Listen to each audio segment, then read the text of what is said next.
Here I have HTC One M9E, and today I'm going to show you how to enter safe mode on this device.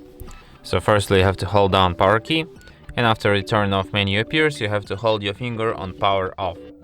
And after that it proposes you to enter safe mode, just tap OK and your device will be restarted in a safe mode.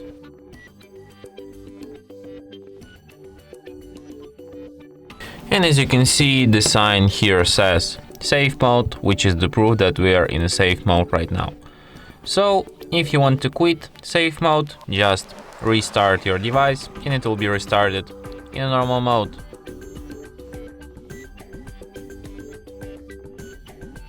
And that's it. Thanks for watching.